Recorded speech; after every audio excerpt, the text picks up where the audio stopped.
kita jangan segan, kita jangan segan untuk mengajak seluruh warga Kota Batu untuk punya imajinasi masa depan terkait Kota Batu. Makanya saya selalu bilang, ayo kita satukan energi, kita sama-sama menyatukan semangat bahwa Kota Batu bisa mendunia, jelas. Bisa mendunia, Mbak ya. Kalau para endorser itu terima satu produk iklan seperti Raffi Ahmad atau mungkin putri saya Aurel. Satu kali posting bisa 50 juta. Buka deh gratis untuk Kota Batu. Tepuk tangan nggak? Tepuk tangan, tepuk tangan. Assalamualaikum warahmatullahi wabarakatuh. Waalaikumsalam warahmatullahi wabarakatuh. Halo Tribuners, dimanapun berada, saya Imam Taufik atau dikenal Taufik Gondrong. Dengan hairstylist yang berbeda tentunya. Iyalah Mbak. Ini host hari ini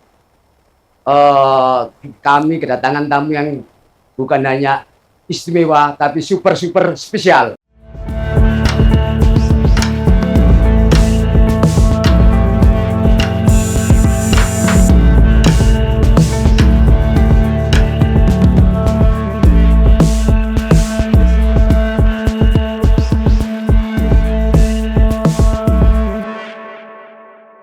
Mbak Kade Krisdayanti. Terima kasih Mas Taufik Gondrong, Gajah Mada dengan Selamat datang Mbak Kade. Terima kasih. Mbak Kade saat ini sedang mencalonkan diri sebagai calon wali kota Batu Pilkada 2024. Betul. Yang berpasangan dengan Mas Krisna Dewanata. Mas Dewa Krisna Dewanata Prosak, calon sebagai calon wakil wali kota. Beliau berdua ini adalah politisi Senayan. Terima kasih. Mbak Kade dari PDI Perjuangan, Mas Dewa dari Nasdem 2 periode 2014-2024 ya Mbak ya. Betul. Jadi dua-duanya ini politisi yang sedang berevolusi ke calon wali kota. Betul. Mbak Cawali, Mbak Kade, Mbak Cawali. Mbak sampai niki artis sudah di atas papan paling atas, diva Indonesia, mancanegara sudah kemana-mana. Lah Mbak nang Batu.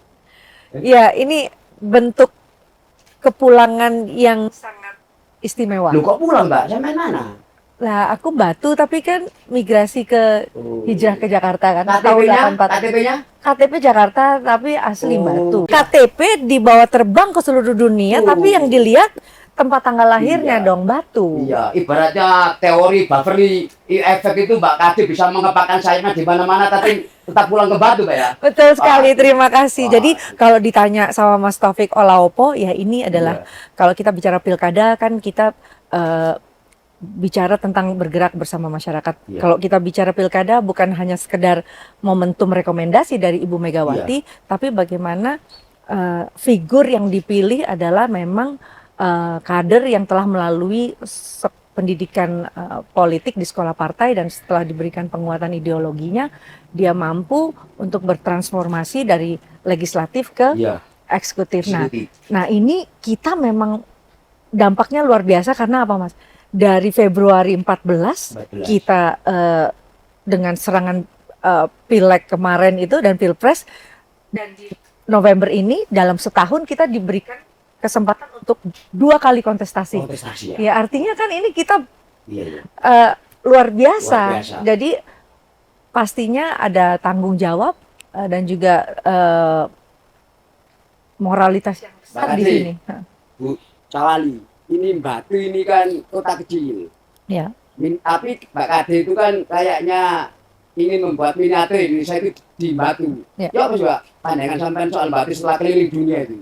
Arti kita jangan segan, kita jangan segan untuk mengajak seluruh warga Kota Batu untuk punya imajinasi masa depan terkait Kota Batu.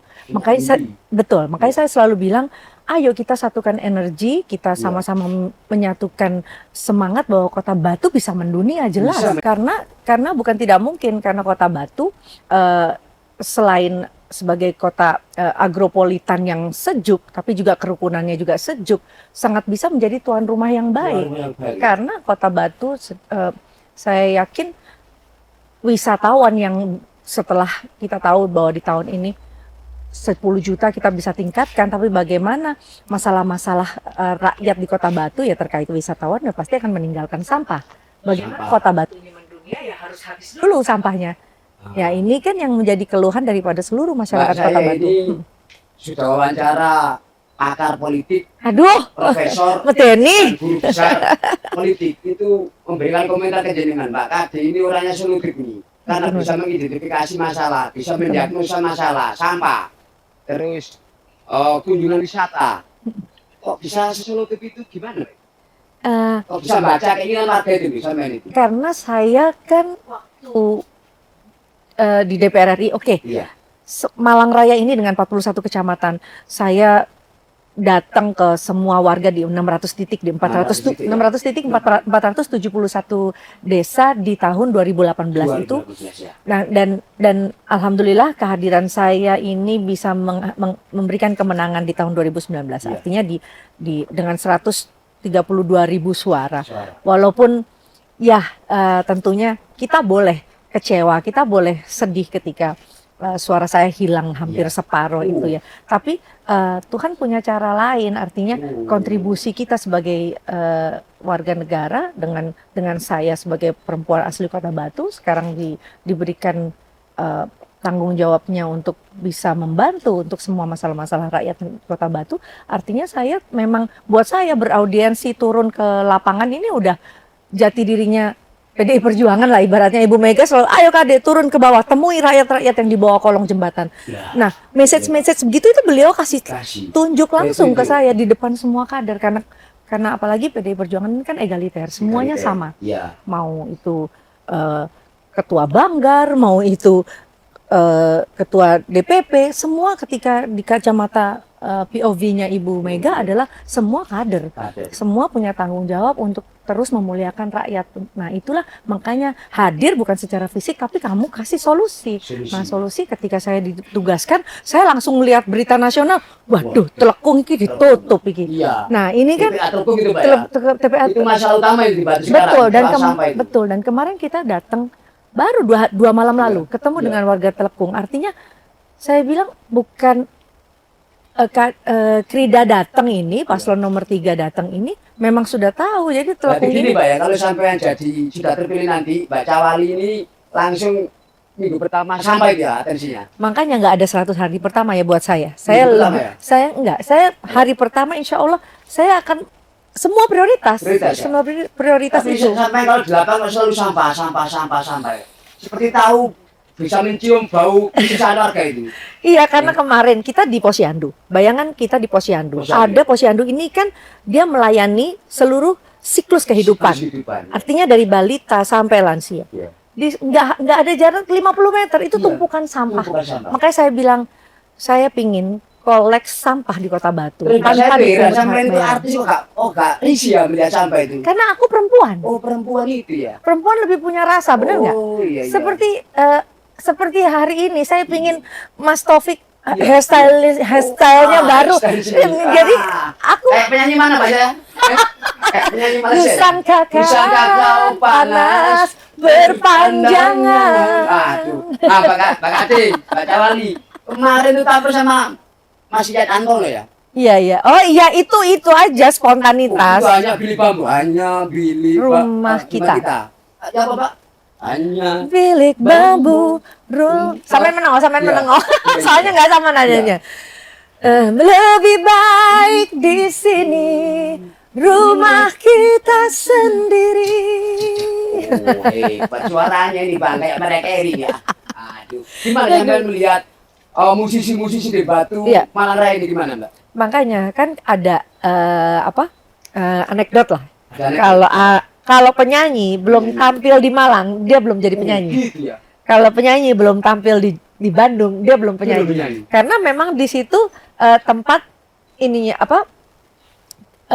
bermunculnya semua penyanyi-penyanyi nasional di Kota Batu. Ada Yuni, ada Syahrani, ya kan. Jadi memang dan banyak potensi-potensi anak-anak muda yang bersuara. Saya setiap ketemu gitu di 24 desa. Ada keyboardis, ada penyanyi lokal. Suaranya tuh bagus-bagus.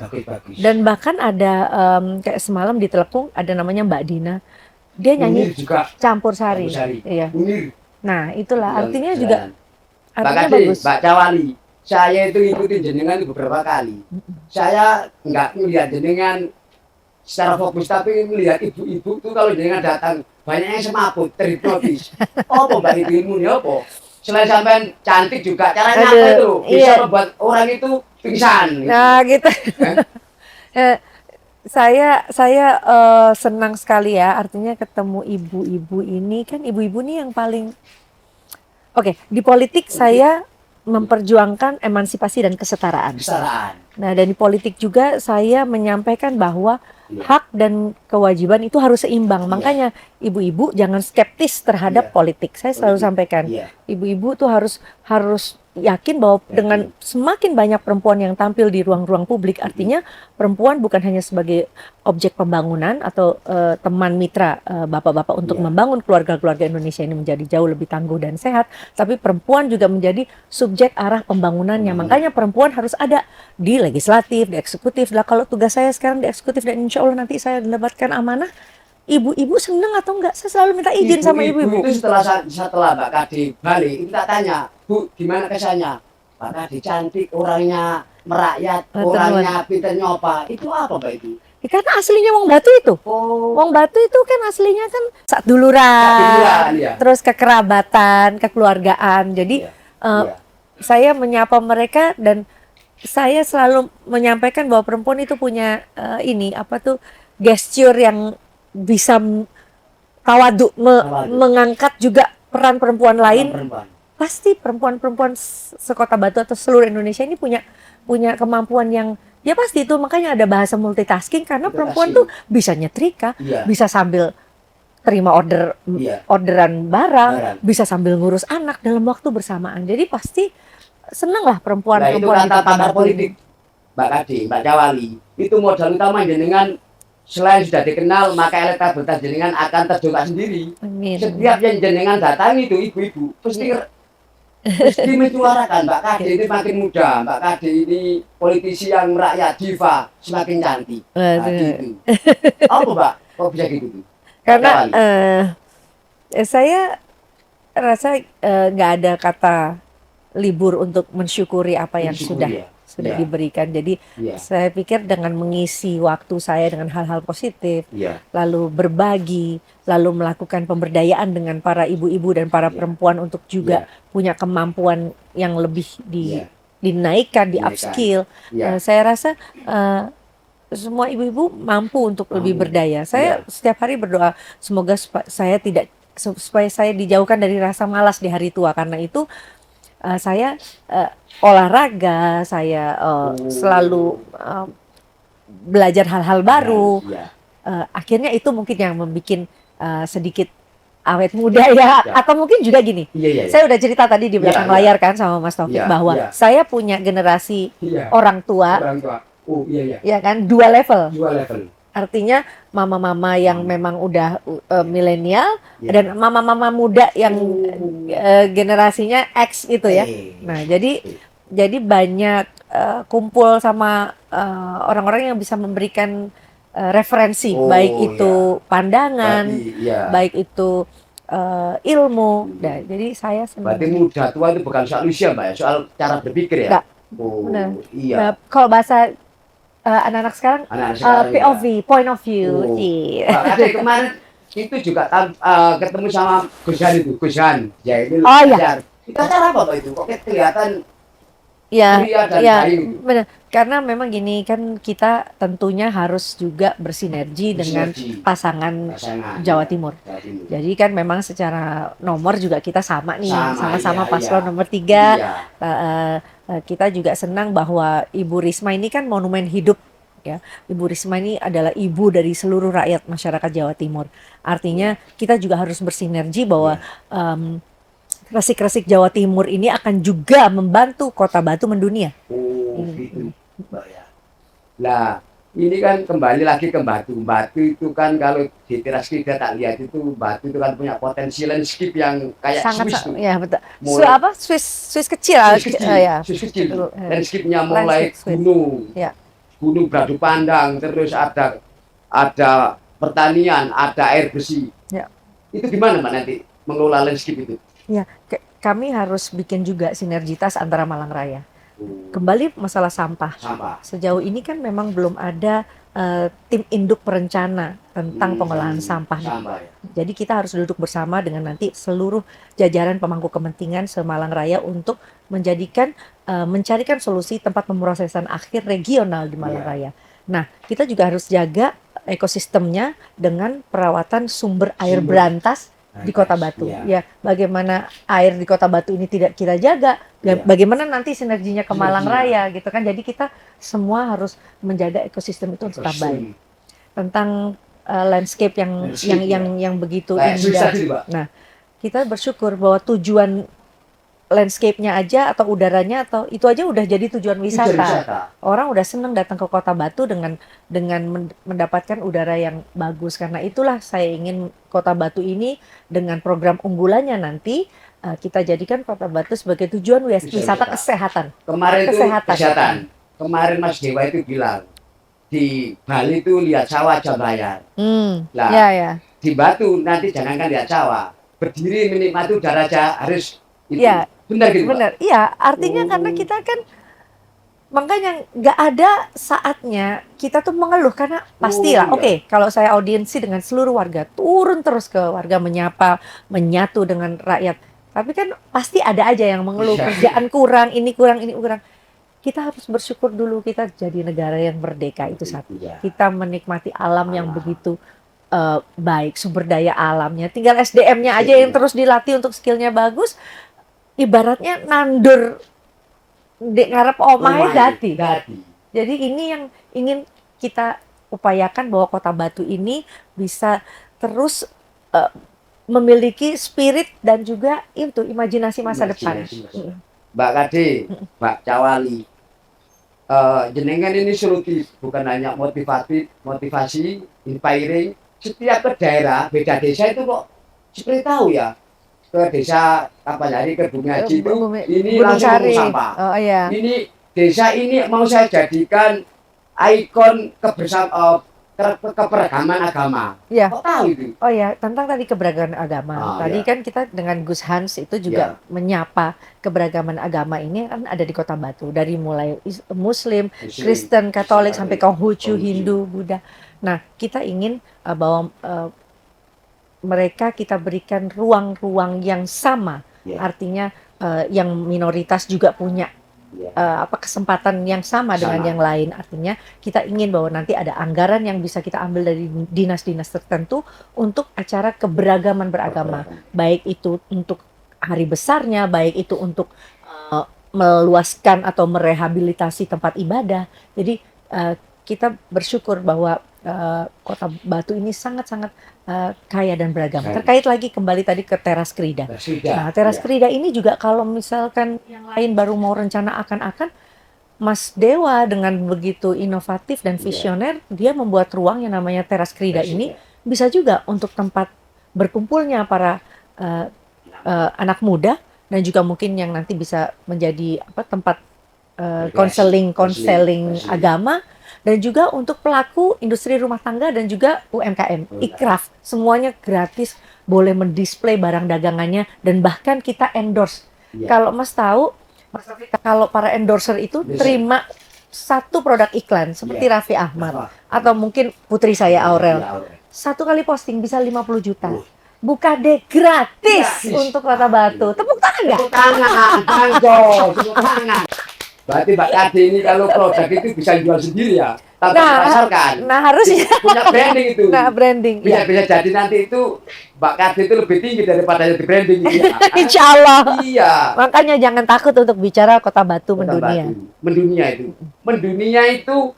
Nah, Mas Dewa kemarin Mas Cawali itu kan bilang Mas Dewa, Mbak Kade itu Instagramnya itu 8 juta. Nah, itu apa korelasinya dengan mendunia itu, Mbak? Artinya gini, oke lah kalau kita lihat dari follower itu memang yang aktif ya nggak lebih, yang setiap hari scrolling itu kan memang nggak lebih dari 50%.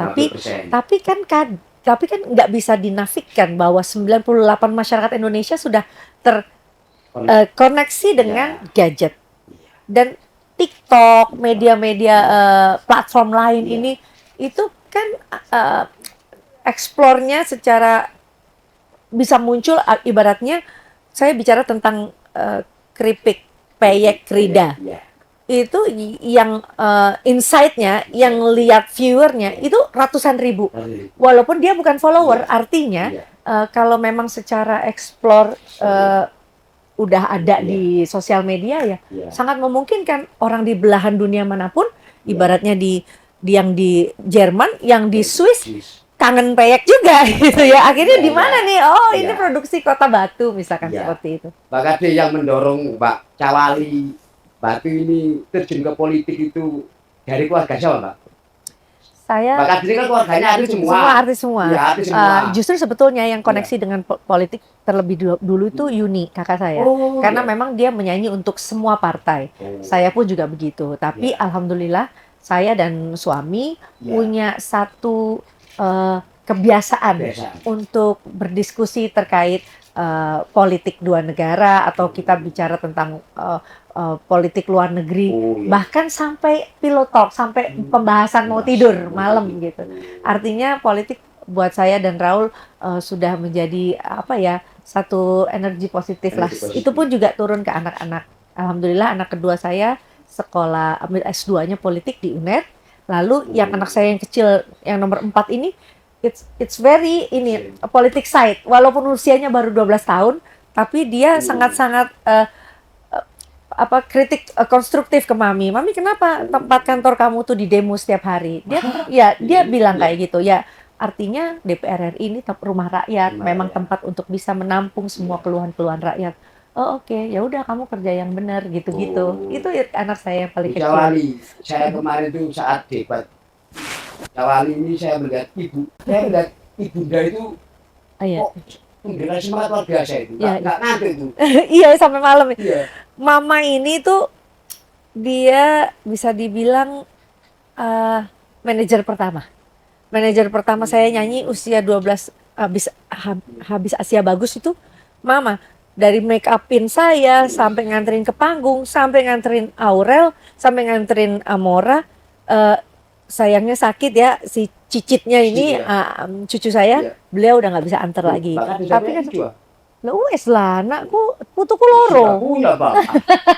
Loh, itu kalau ibunda itu bilang apa? Saat Mama itu selalu punya satu hal yang saya sangat kagumi sampai sekarang. Artinya kerja keras dan tanggung jawab. Saya pun selalu bilang ke anak-anak saya dan anak-anak muda di seluruh manapun yang saya temui, jangan berhenti untuk terus eksistensi di tanggung jawab dan kerja keras. Karena itu akan mengantar kamu keberhasilan apapun. Kalau kamu determinasi, kamu keberanian, dan kamu mau untuk tanggung jawab dengan pekerjaan, mencintai pekerjaan kamu sekecil apapun, insya Allah akan berhasil. Saat debat itu kan Mama nggak pernah hampir tidak berkedip, Mbak. Nah, Mbak Kade sendiri itu di atas panggung dengan begitu membuat audiens itu terpana itu apa seakan-akan di panggung konser apa di panggung politik debat itu, Mbak. Jadi punya pengalaman tetap beda lah. Beda, ya? Walaupun suami saya kan juga tetap pastilah kritik membangun. Pasti beda lah suasananya, namanya juga debat kan, dengan menyampaikan visi misi. Bisa jawab apa ya Mbak Kadri? Apa diajari Bang Jos itu yang apa itu? Ya, pasti kan kita ada latihan seperti hari ini juga ada simulasi pelatihan. Nanti kalau sudah jadi itu yang bagian ngurusi anak muda milenial itu Mas Dewa apa Mbak Kadri langsung? Saya tawarkan untuk Mas Gumelar, saya di atas panggung juga sampaikan. Brother Gum, saya ingin mengajak untuk bisa menjadi penasehat anak-anak, khusus anak-anak muda gitu. Jadi itu pun juga yang akan saya sampaikan juga ke Pak Nur Hadi juga Mas Heli. Insya Allah bila mana saya diberikan Gusti Allah amanah, saya akan menjadikan para tokoh-tokoh dan juga para pasangan calon untuk jadi penasehat utama kami tentu. Iya. Gitu. Kita lihat di atas panggung debat kemarin itu Mbak Cawali ini kayaknya ada TikTok sama Mas Gun. Kok akrab gitu ya?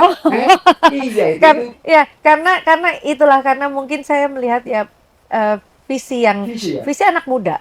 Ya, anak muda. Padahal kan rival itu, Mbak. Kok kayaknya ada keringan di depan mata itu. Di depan mata. Jadi justru kalau saya berpikir bahwa ini kan pesta demokrasi. Pesta demokrasi bahwa semua harus gembira. Jadi tugasnya kepala daerah nanti yang terpilih adalah untuk bersama-sama kita urun rembuk merangkul bersama-sama. Ya ini kan sejatinya menjadi kepala daerah yang kompetitif boleh, tapi harus adaptif dan responsif. Makanya saya akan merangkul semua. Itu jelas, itu di hari pertama saya akan merangkul semua yang tadinya mungkin nggak salaman dan nggak senyum sama saya. Saya juga heran kenapa kompetisi ini harus menjadikan orang menjadi sombong. Enggak, saya tetap semuanya harus kita rangkul. Saya ulangi lagi Mbak Kade asli Batu, kelahiran Batu, Ngaglek, Sisir, 24 Maret 1975. Sampai sekarang ada rumahnya? Saya pancet di depan Sisir, makam Sisir ya. Makam Sisir, iya. Mbak Kade sebelum mengakhiri ini untuk 27, saya ulangi lagi, saya nyebut super 3 kali itu kan nomor urut Mbak Kade. Ya. Tapi maksud saya itu 3 kali itu adalah nama kecamatan di Kota Batu. Ya.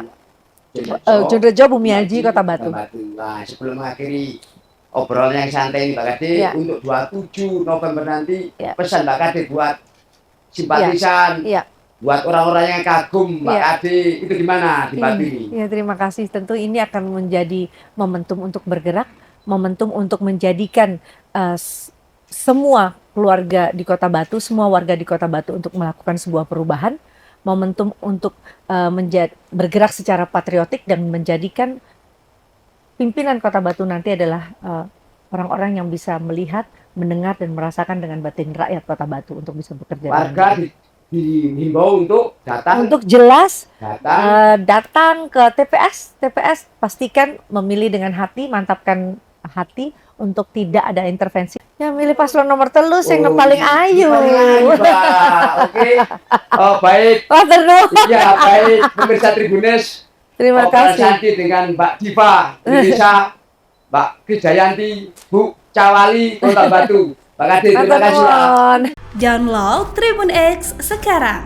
Menghadirkan lokal menjadi Indonesia.